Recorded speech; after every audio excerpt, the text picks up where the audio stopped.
बिस्मिल्लाहिर्रहमानिर्रहीम, अस्सलाम वालेकुम। आप देख रहे हैं स्पोर्ट्स वन की स्पेशल ट्रांसमिशन का हिस्सा ये प्रोग्राम जो वर्ल्ड कप 2022 ऑस्ट्रेलिया में जारी है।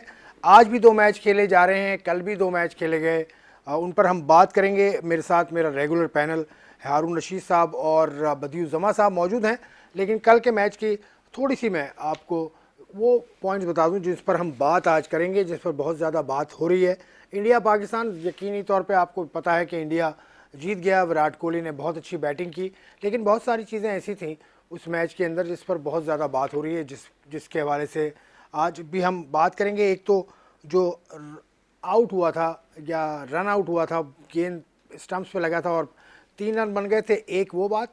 और दूसरी बात ये कि क्या पाकिस्तान क्रिकेट बोर्ड ने भी या पाकिस्तान टीम इंतज़ामिया ने भी शिकायत की है मैच रेफरी रंजन मदुगालू से कि नो बॉल जो हुआ था, एक विराट कोहली ने जो नो बॉल मांगा था और वो अंपायर ने नो बॉल दे दिया था, उसके ऊपर क्या सूरत हाल है। बहुत लेटेस्ट, बहुत ऑथेंटिक ख़बर हमारे पास है आज, जैसे कि हमेशा होती है। हमारे जो रहनुमा हैं, मैं रहनुमा का लफ्ज़ दोबारा इस्तेमाल कर रहा हूँ, रहनुमा जो है बदीन समा, उनके पास है, आज भी उनके पास खबर है। आप जुड़े रहिएगा स्पोर्ट्स वन की इस प्रोग्राम के साथ, आपको खबर भी देंगे। और ऑथेंटिक तजिए के लिए हमारे साथ हारून रशीद साहब मौजूद हैं। हारून भाई अस्सलाम वालेकुम, कैसे हैं? ठीक हैं? वालेकुम अस्सलाम। अस्सलाम वालेकुम नाज़रीन। यस एग्जैक्टली, कल के मैच की जो आपने बात की उससे तो इसमें पूरी दुनिया ही उस पर बात कर रही है। बट ऑल टुगेदर अगर मैं देखूं तो आई थिंक इससे अच्छा क्रिकेट मैच जो है वो किसी को देखने को नहीं मिला होगा। विराट कोहली इतनी अच्छी इनिंग खेलते हुए नजर आया आपको? इतनी अच्छी इनिंग खेलते हुए, इनफैक्ट अगर देखा जाए तो दोनों टीमें गिर के ऊपर उठी हैं।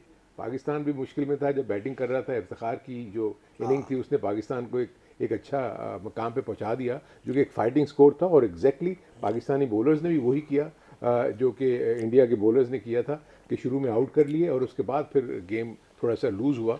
आई थिंक विराट कोहली की इनिंग की जितनी भी तारीफ़ की जाए वो कम है।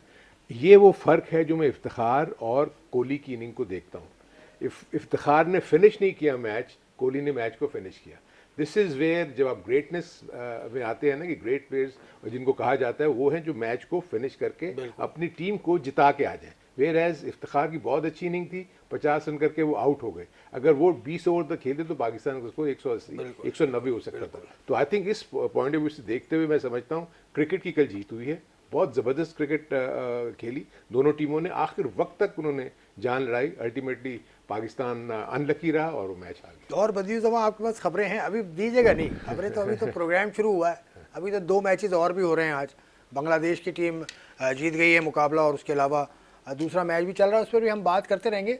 लेकिन खबर क्या निकाल के लाए हो? खबर किस हवाले से है? सिर्फ ये हवाला बता दो। देखिए, हवाला ये है कि जो गुज़िश्ता रोज़ मैच हुआ पाकिस्तान और भारत का, उस पर एक नो बॉल जो हुई थी, उस नो बॉल पे बहुत सारी बातें हुई, चाहे वो सोशल मीडिया पे हों, हमारे साबिक क्रिकेटर हों, बहुत सारे लोग इस पे बात कर रहे थे कि ये नो बॉल नहीं थी और दी गई। आईसीसी को इस पर जो है वो सोचना चाहिए, या विराट कोहली के कहने पर जो है अंपायर ने जो है नो बॉल दी, इसका रिव्यू लेना चाहिए। लेकिन जब तमाम तर सूरत हाल हो चुकी तो विराट कोहली के कहने पे दे सकते हैं? 27-28 कैमरा लगा होता है, मतलब हर कोई पाकिस्तान के खिलाफ लगता है क्या? वो कैसे दे सकते हैं? देखिए, आप पाकिस्तान के दोनों अंपायरों ने आपके सामने देखा, दोनों अंपायरों ने आके देखा, उसके बाद उन्होंने खुद ही नो बॉल दी है।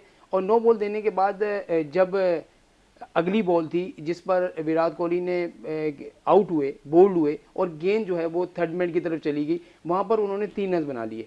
और 3 रन बना लिए तो उस बात पे भी हो रहा है जी कि ये बॉल डेड बॉल होनी चाहिए। लेकिन किसी भी सूरत में ऐसे नहीं। अगर आप शॉट खेलते हैं, कैच आउट होता है, आपसे भी लूंगा इस बिल्कुल, शॉट खेलते हैं, कैच आउट होता है, तो उस पर भी तो आप रन बनाते हैं। तो आज जो आईसीसी के पास पाकिस्तान टीम के मैनेजर, हेड कोच, मेंटोर, ये सब गए, उन्होंने बाकायदा शिकायत नहीं की, सिर्फ पूछा कि ये क्या है। तो उन्होंने पूरा एक आईसीसी की जो प्लेइंग कंडीशन का शिक 20 है वो उनके आगे रख दी, उनसे ये कहा कि ये इनको पढ़ें। उसमें साफ लिखा है कि किसी नो बॉल पर डेड बॉल उस सूरत में होती है कि बैट्समैन जो है वो खेल दे, बॉलर के पास गेंद चली जाए, वो पकड़ ले, विकेट कीपर बॉल पकड़ ले, या जो कैमराज वगैरह हैं या उनसे बॉल टकरा जाए, उसके बाद बॉल डेड हो जाती है, या फिर बाउंड्री हो जाए, चौका, उसके बाद वो हो जाती है।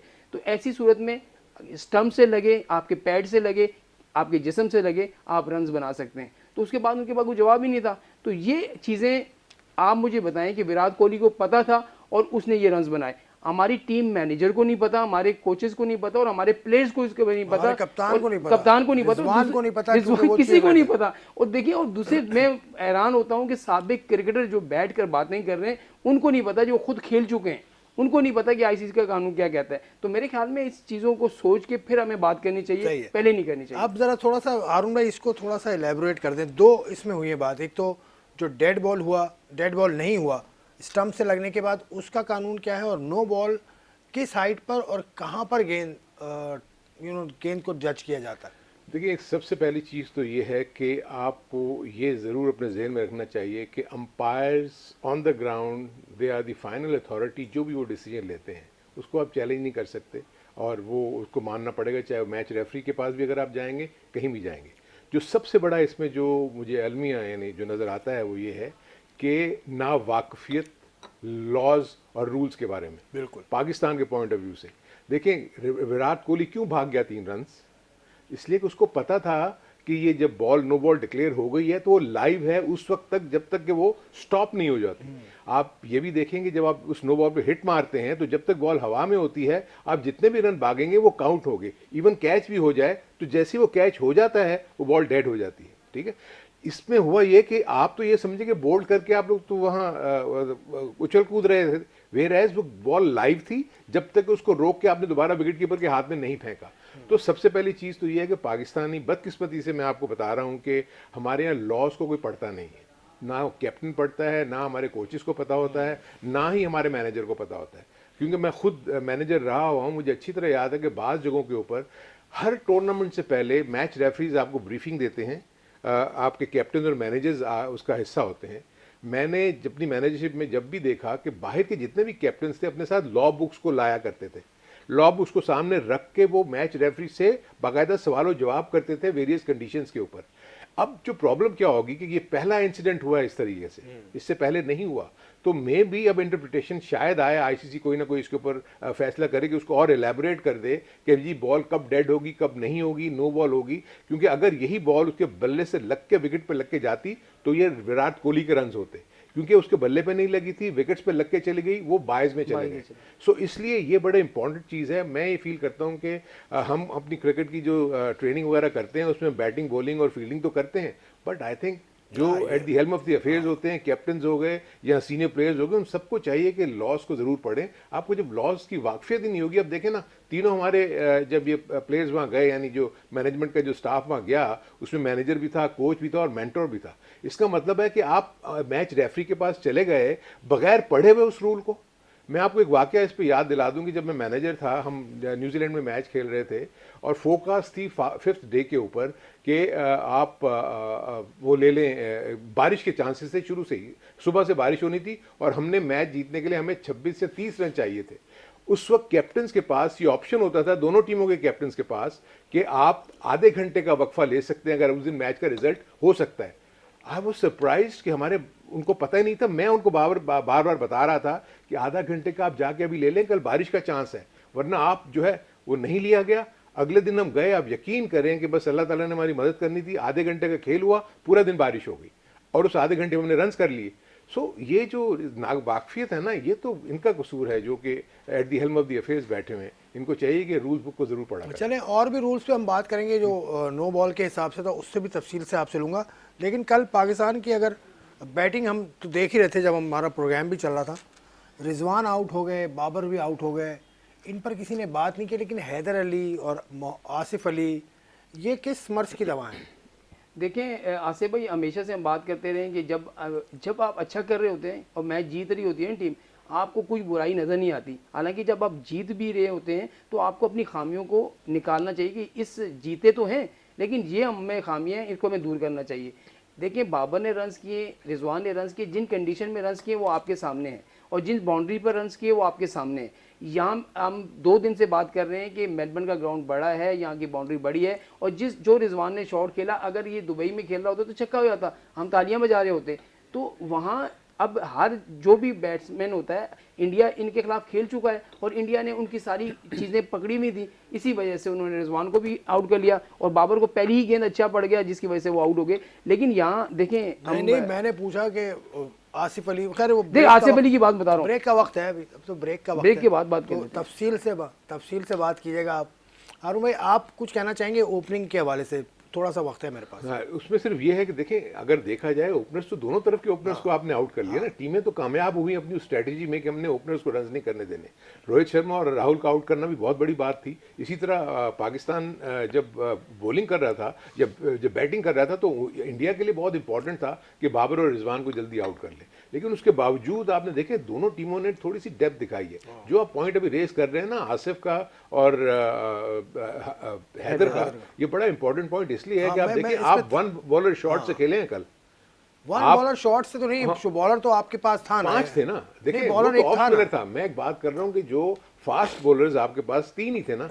आप इसके अलावा अगर आप फॉर इंस्टेंस आप बैटिंग को इतना लंबा कर लेते हैं, उसके बावजूद आप सिर्फ 160 ही करते हैं, तो why not to have an additional bowler. जिसमें जो सबसे बड़ी गलती ये हुई कि ऑलराउंडर, एक फास्ट बॉलिंग ऑलराउंडर आपके पास होना चाहिए। अभी हम मोहम्मद वसीम को ये नहीं कह सकते, आपके पास फ़हीम अशरफ था। आपने इतनी बैटिंग पैक कर ली, जितने रन उन्होंने करने उतने तो फ़हीम अशरफ भी कर लेता। आपको एडेड एडवांटेज वो आपको बॉलिंग में भी दे सकता है। फ़हीम अशरफ का ना होना वाकई, मोहम्मद वसीम से हमने इंटरव्यू भी किया था कोई महीना पहले, टीम जब चली गई थी या जाने वाली थी, उसमें उसने ये माना, तकरीबन मान गए थे वो कि फ़हीम अशरफ या अमाद बट या और लड़के जो खेल रहे हैं फास्ट बॉलिंग ऑलराउंडर्स हैं, उनका होना हो भी सकते थे, नहीं भी हो सकते। खैर, अब आगे वक्त पड़ा है, वर्ल्ड कप के मैचेस अभी बाकी हैं, हम बात करेंगे इस ब्रेक के बाद।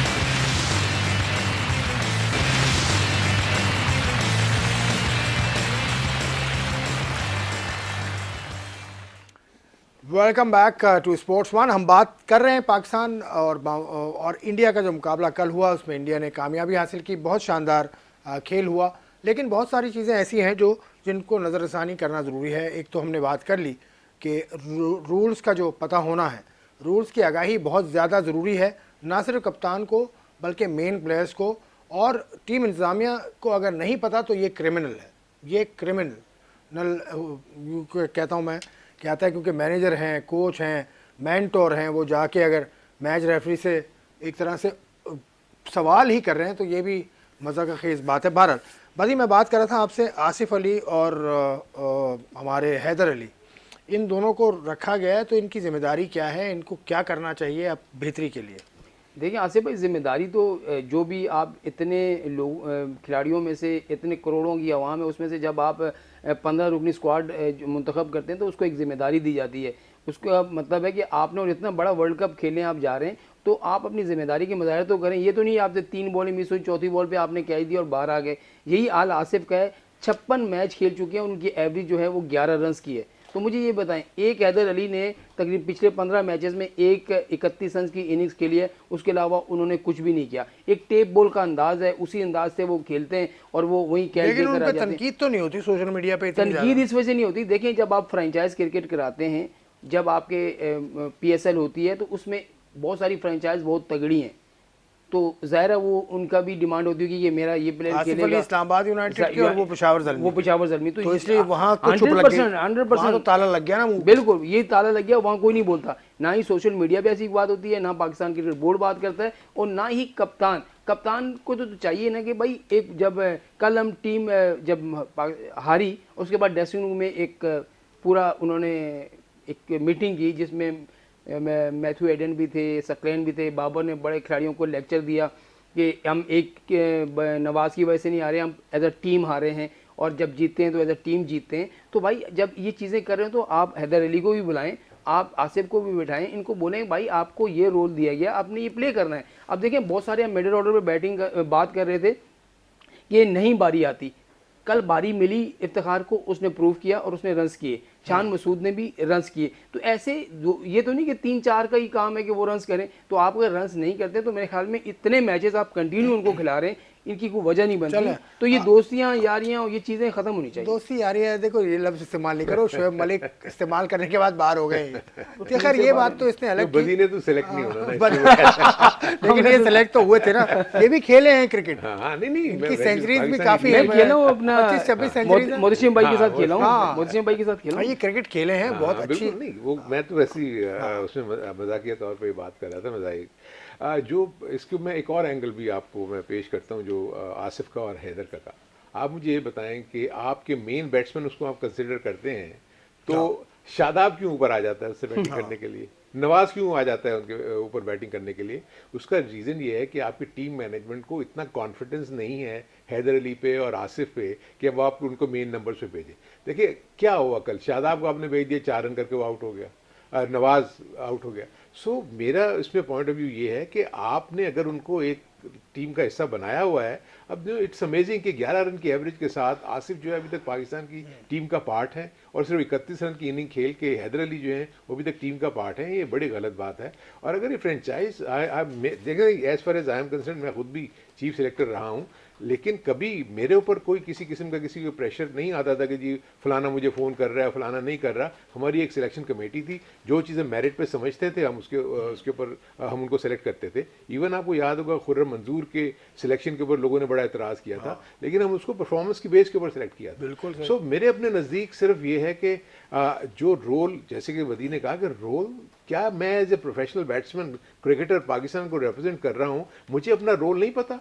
आपको अगर इतनी अच्छी इनिंग वो खेल के चला गया इफ्तिखार, आपको एक प्लेटफॉर्म तो दे गया ना, तो नीचे आपको उसको डबल करना था। आपने उसको जो 160 आपने बनाया वो उसको आपको 180-90 पे लेके जाए, वो रोल ही प्ले नहीं कर रहे आप। तो इसका मतलब ये है कि आप में वो काबिलियत या वो स्किल नहीं है कि आपको मुसलसल इंटरनेशनल लेवल के ऊपर खिलाया जाए। और पाकिस्तान यही मौके अगर आप दूसरे प्लेयर्स को दे दे, दूसरे भी तो सर्किट में घूम रहे हैं ना।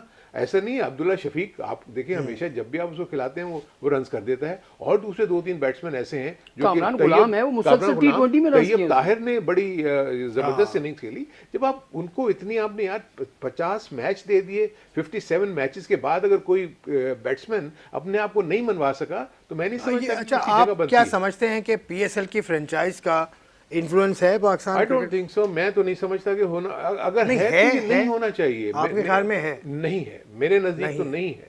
मैं, क्योंकि मेरे साथ ऐसा नहीं हुआ, I am not sure about कि आजकल की सिलेक्शन कमेटी के बारे में क्या है क्या नहीं, लेकिन मैं आपको अपनी तौर पे बता सकता हूँ कि कभी मुझ पे किसी किस्म के प्लेयर के ऊपर लेने का वो आपके ख्याल में है PSL जो फ्रेंचाइजेस हैं उनका इन्फ्लुएंस है? आसिफ भाई, जब हम टीम ही जब हम अपनी PSL के लड़कों से बना रहे हैं, PSL की 2 इनिंग्स देखकर हम जब टीम में लड़के ले लेते हैं, तो फिर आप कैसे कह सकते हैं कि उनकी जो है ना मुदाखलत बीच में नहीं है?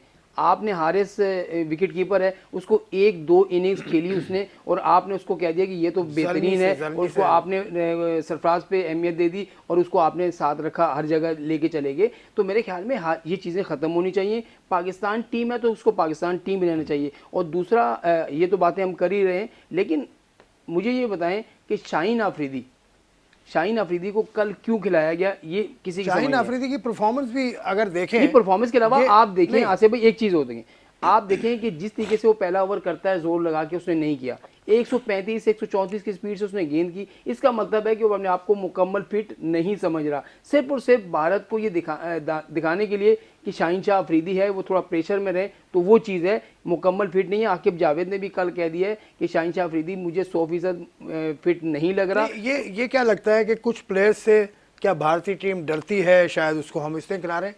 ये ज़माना चला नहीं गया? बिल्कुल चला गया। देखिए, सबसे पहली बात तो ये है कि जो पॉइंट शाहीन आफरीदी के बारे में डिस्कस कर रहे हैं, आप 4 से 5 महीने क्रिकेट ही नहीं खेले, यानी आप मैच सिचुएशन में तो खेले ही नहीं। आपने रिहैब किया, रिहैब करने के बाद आपने 2 ओवर का एक्सपेल किया जो आपने वार्म अप मैच में किया, उसके बाद आप समझते हैं कि आप उसको इतने बड़े इवेंट में खिला। देखिए ना, शाहीन आफरीदी को खिलाने का क्या मकसद था कि वो अर्ली स्टेजेस पे आके आपको विकेट्स लेकर देता है, जिसकी वजह से दूसरी टीम प्रेशर में आती है। लेकिन उसमें वो रिदम ही नज़र नहीं आ रहा था, ना वो रनअप था जिस तरीके से वो बॉलिंग किया करता है। क्योंकि ऑब्वियसली जब आप इंजरी से वापस आए हुए होते तो आप जहन में थोड़ा सा आपको खौफ होता है कि ये कहीं दोबारा ना हो जाए।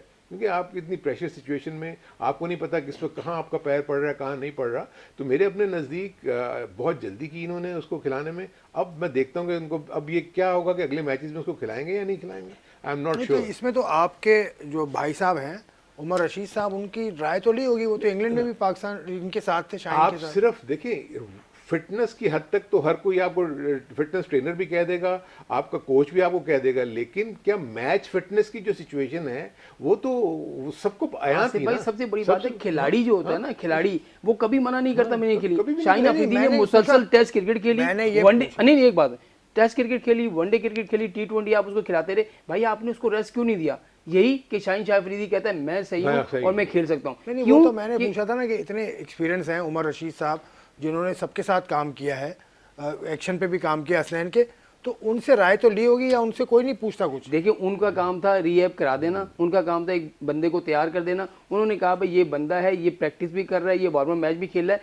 खिलाना ना खिलाना उमर रशीद की उस पर नहीं होगा कि आप इसको खिला लें या राय ना तो ली खिला होगी। लें। राय ये दी होगी कि मैंने इसको ये कर दिया है, अगर आप बेहतर समझते तो खिला लें, ये हो सकता है। लेकिन ये उमर रशीद कहेंगे यार फिट है, मुकम्मल है, आप इसको खिला लें, क्या खिला ली की टीम मैनेजमेंट? ऐसा कभी भी नहीं होता। मैं आपको ये चीज़ है। मैं आपको एक बेन स्टोक्स की मिसाल देता हूँ, ठीक है, मैं आपको हसन अली की मिसाल देता हूँ। चलें ये मिसालें आप नहीं, अपने हाँ, पास संभाल चलो के ब्रेक रखें, ले ब्रेक लें। ले लूँ, ब्रेक के बाद सीधा मैं आऊँगा हारून रशीद साहब के पास, क्योंकि इनके पास बेन स्टोक्स, हसन अली की बहुत अच्छी मिसालें और बहुत इंपॉर्टेंट बात है ये, इसको ज़रूर सुनिएगा इस ब्रेक के बाद।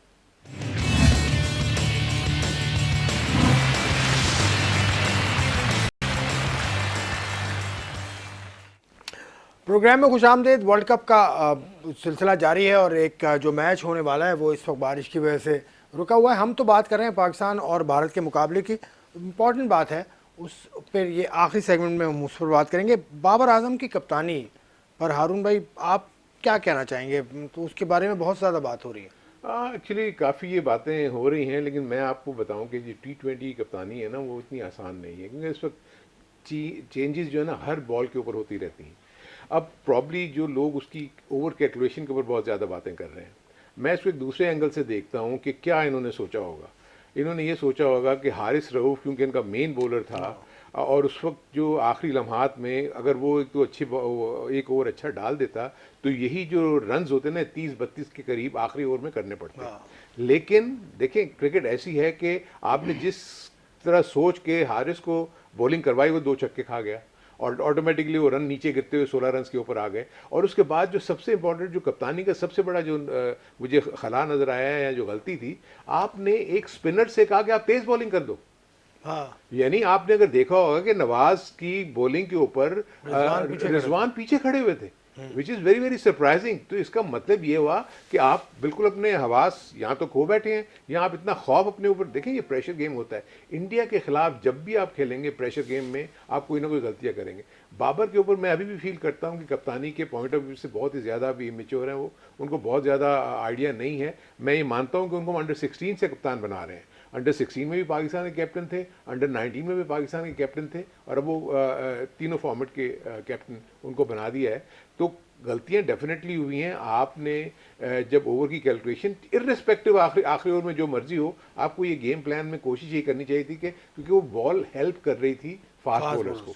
अक्सर पटेल को एक ओवर में जब वो पड़े उनको छक्के, तो उसके बाद तो उन्होंने उसको बॉलिंग नहीं दी।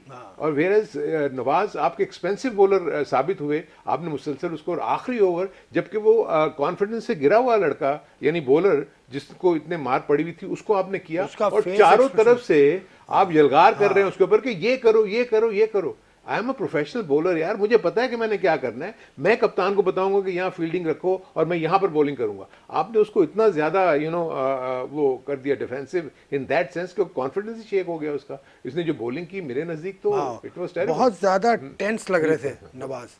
तो ये कैलकुलेशन की मिस्टेक थी बाबर आजम को यही नहीं पता था कि मैंने करना क्या है। देखिए जब 4 आउट हो गए 45 रन पे, और उसके बाद तो आपको मौका ही नहीं देना चाहिए था जो इंडियन बैट्समैनों को। अब वहाँ पर आप देखें कि तकरीबन 7 से 12 ओवर तक जो है वो इंडिया की बैटिंग स्लो रही है, 6-6 7 रन्स बने। तो क्या शादाब का जब आप ओवर ख़त्म करा देते तो वहीं पे अगर आप नवाज़ का ओवर ख़त्म करा देते और एक आध फास्ट बॉलर का ओवर आप बचा लेते, तो मेरे ख्याल में फास्ट बॉलर जिस तरह की बॉलिंग कर रहे हैं, जैसे नसीम शाह स्लो भी कर रहा था, यॉर्कर भी कर रहा था, तेज भी कर रहा था, तो वो आप रन बचा सकते थे। या मिस कैलकुलेशन है, वही है कि सकलैन मुश्ताक ने शायद उनको ड्रेसिंग रूम में पहले ओवर में जो प्लान दे दिया, वही वो 40वें ओवर में भी प्लान जो है वही यूज़ कर रहे थे। ऐसा नहीं होता, प्लान आप चेंज करते रहते हैं, चाहे वो फील्डिंग हो या बैटिंग हो। मुश्ताक बता देना कि प्लान चेंज करना है। तो भाई उनको बताना चाहिए था, वो तो बैठे हुए अपना सोच रहे हैं कि होगा क्या हो रहा है। तो भाई सकलैन मुश्ताक की कोचिंग से मुतमईन है आप? मैं तो मुतमईन नहीं हूँ भाई। मुझे बताएं, एक बंदे को T20 का पता ही नहीं है। आप वनडे खेलें, आप टेस्ट खेलें, T20 आप अलग दुनिया में कोचिंग की है उसने। तो कोचिंग करने का मतलब ये है कि अच्छा आपने कोचिंग कर ली तो ऑस्ट्रेलिया के साथ, न्यूजीलैंड के साथ, श्रीलंका के साथ, पता नहीं इंग्लैंड के साथ, एज अ बॉलिंग कोच यहाँ आपने हेड कोच बनाए हुए हैं, और दूसरा सब कुछ बैट्समैनों को भी बताएंगे, बॉलर्स को भी बताएंगे, फील्डर्स को बताएंगे। जब सवाल पूछो तो कहेंगे कि बारिश भी होती है, मौसम भी खराब होता है, ये उसकी मर्जी। आपके सवाल पे उन्होंने ये कहा था, लेकिन हम तो पूछेंगे ना। देखें, जब आपकी मिडिल ऑर्डर बैटिंग नहीं चलेगी तो मैं क्या पूछूंगा? ये इफ्तिखार ने, अगर हैदरी ने 2 रन पे आउट हुआ तो मैं क्या कहूँगा? हैदरी ने बहुत अच्छी बैटिंग की, उसने जी 2 रन नहीं बनाए, उसने जो है ना 120 रन बनाए। जर्मनी वाले से किसी पूछ लो, वो तारीफ कर देगा इसकी। वो लाजमी तारीफ करेंगे भाई। असल में यही है, मैं वो आपसे कह रहा हूँ। और दूसरा, रमीज आजा से एक बार मैंने सवाल पूछा था, आपको याद होगा, तो मैंने कहा जी बाबर आजम के अलावा भी आप किसी को कप्तान देखते हैं? तो उन्होंने कहा था हमने तो कभी सोचा ही नहीं कि बाबर आजम के अलावा कोई कप्तान होगा। तो तीनों फॉर्मेट में आप कप्तान बना रहे हैं, और अभी भी कह रहे हैं सीखने के अमल से। 28-29 साल का हो गया, अभी वो सीख रहा है। क्या 32-33 साल में जाके सीखेगा जब उसका एंड चल रहा होगा? ये तो बात दूसरी। बाबर आजम वैसे 2012 world cup, under 19 world cup से आए हैं और उसी सेटअप से ही आ रहे हैं। तो इस जो नई, जो हमारी जो टीम इंतजामिया है, ये जो नया सेटअप जो आप लोग लेकर आए हैं, इसने कोई प्लेयर नहीं प्रोड्यूस किया? देखिए, मेरे नज़दीक तो प्लेयर कोचेस तो प्रोड्यूस नहीं करते, आपका सिस्टम प्रोड्यूस करता है, जो आप लोग ने इंटरनेट यानी फर्स्ट क्लास का सेटअप जो है, या उससे नीचे क्लब लेवल का कोच आपका जिम्मेदार कोच। मैं आपको बताऊंगा, as a coach top level के ऊपर, आप इसकी मिसाल मैं इस तरह देता हूँ कि स्कूल के जो बच्चे होते हैं उनको तो आप उंगली पकड़ के चला सकते हैं। आप यूनिवर्सिटी लेवल के ऊपर जब वो प्रोफेशनल अपनी तालीम हासिल कर रहे हैं, तो आपका जो कोच है, या जो आपका टीचर है, या जो आपका प्रोफेसर है, वो आपको सिर्फ बातचीत के ज़रिए आपको बताता है, क्योंकि उसको पता होता है कि मेरे सामने जो लोग बैठे हुए हैं ये ऑलरेडी बहुत ज़्यादा चीज़ों को जानते हैं। सो मेरे अपने नज़दीक जो पाकिस्तान की टीम का जो सीनियर कोर है ना, वो बेसिकली स्ट्रेटजी बनाता होगा, और एक रात पहले जब आप टीम मीटिंग करते हैं तो ये स्ट्रेटजी सब डिस्कस होती है। लेकिन जैसे कि अभी वदी ने कहा, हालात जैसे ही चेंज होते हैं आपकी स्ट्रेटजी चेंज होती है ऑन द ग्राउंड। बाहर से कोच बैठ के नहीं बता सकता कि अब ये कर दो या वो कर दो, क्योंकि जैसे ही देखा किसी को मार पड़ गई, आपने फौरन चेंज। और हमने अब दूसरी टीमों को देखा है कि जहां वो देखते हैं उनका कोई बॉलर पिट गया, वो फौरन दूसरे बॉलर को ले आते हैं, और उसके बाद वो थोड़ा सा अगर वो टोन डाउन कर देता है, यानी उसको हिटें नहीं लगती, तो उसको कंटिन्यू कर देते हैं। सो मेरे अपने नज़दीक हमें कप्तानी के पॉइंट ऑफ व्यू से हमारे सिस्टम कोई कप्तान प्रोड्यूस नहीं कर रहा, क्योंकि बाबर सबसे ज्यादा रन्स बना रहा है। उन्होंने कहा यार ये फॉर्म में भी है, और ये सबसे अच्छा 10 सालों में, पिछले 10 सालों में आप मुझे बता दें कोई कप्तान आप बताएं। नहीं, कप्तान मेरे नजदीक अभी तक कोई नहीं है। मैं थोड़ा सा फील कर रहा था, जो मैंने जितना देखा है उसमें मुझे रिजवान में थोड़ी सी वो नज़र आती है कि टेक्निकल नॉलेज है उसकी, क्योंकि उसने जिस तरीके से केपी की टीम को लेकर चला था, उससे लगता था कि उसमें है कप्तानी की। Shadab Khan to some extent मुझे लगता है कि उसमें थोड़ी एग्रेशन है, और वो भी एक अच्छा कप्तान बन सकता है, ओनली फॉर T20 क्रिकेट। मेरे अपने नज़दीक जो सबसे बड़ी गलती हुई है ना इनसे, इनको सरफराज को अभी जल्दी नहीं निकालना चाहिए था T20 के फॉर्मेट से।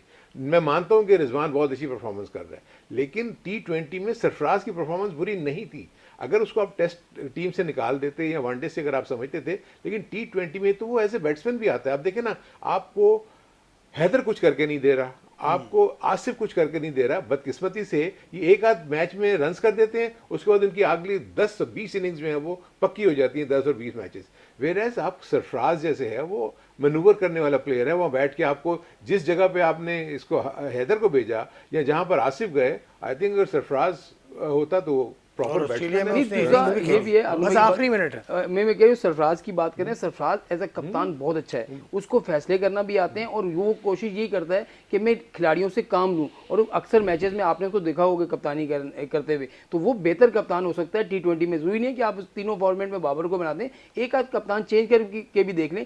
दीगर टीमों को देखें, उनके सारे कप्तान चेंज हैं, कोई टेस्ट का अलग कप्तान है, वनडे का अलग कप्तान है। शॉर्ट फॉर्मेट के अलग कप्तान है, तो इस तरह का होना चाहिए। वैसे- और दूसरी आज आपने ज्यादती की, आपने जिस बंदे ने भारत को मैच जिताया उस पे आपने एक जरा सी बात नहीं किससे की, जिताया मैच? विराट कोहली ने। यार विराट कोहली के ऊपर मैं बात करूंगा? ये नहीं कि इतना विराट अच्छा कोहली खेला यार, कि मैंने तारीफ की ना, विराट कोहली मतलब नहीं मैच फिनिशर, ये मैच फिनिशर जो है। ये बात बदी कर रहे हैं ना, आप देखें कि वो आउट ऑफ फॉर्म, हाँ, out of form। और वहां से निकल के उसने अपनी क्लास बताई कि देखो जब मैटर करता है तो वहां मैं करता हूँ। हालांकि अभी देखें हम बहुत सारी बात कर रहे हैं, वर्ल्ड कप अभी खत्म नहीं हुआ, हाँ, बिल्कुल, पाकिस्तान की टीम बुरा नहीं खेली, आप बहुत करीब जाके मैच हार गए हैं, लेकिन मेरे अपने नजदीक अभी वाइड ओपन है वर्ल्ड कप, आप कम बैक कर सकते और हैं। आसान, साउथ अब अफ्रीका तो को ग्रुप जीते, आसान हो गया है। या इंडिया अपसेट हो सकती है साउथ अफ्रीका से, सो ऑब्वियसली आई थिंक ये रीग्रुप होंगे और अगले मैचेस में जो ये गलतियां की हैं उससे ये इज्तनाब करें, तो मुझे उम्मीद है इंशाल्लाह पाकिस्तान सेमीफाइनल को मुझे रोड नज़र आती है, क्योंकि जो जिम्बाब्वे, नीदरलैंड और मुझे बांग्लादेश जो नज़र आ रही हैं, ठीक है वो वीक टीम्स हैं, लेकिन मेरे अपने नज़दीक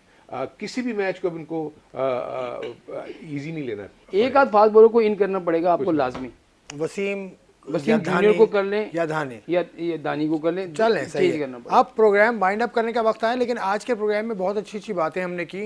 एक तो कप्तानी के ऊपर बड़ी खुले दिल के साथ, बड़े साफ दिल के साथ बात की, जिसमें ये बात सामने आई कि सरफराज अहमद, आपके पास एक ऐसा लीडर तैयार हुआ था, ऐसा कप्तान तैयार हुआ था, जिसको अचानक बीच में रोक के पाकिस्तान क्रिकेट के साथ, मुझे लगता है और मेरे एक्सपर्ट्स को भी लगता है कि ज़रा सा ज़्यादती हुई। खैर ठीक है, वो बात अब पीछे चली गई, लेकिन और भी बहुत सी चीज़ें हैं जो देखनी होंगी पाकिस्तान के लिए। अभी बहुत वर्ल्ड कप बाकी है, पूरा वर्ल्ड कप अभी बाकी है। ग्रुप में पाकिस्तान के आसान जीते भी हैं, अगर आसान उनको लिया जाए ऑन पेपर, तो पाकिस्तान के लिए नेक तमन्नाओं के साथ आज का प्रोग्राम ख़त्म करते हैं। खुदा हाफिज़।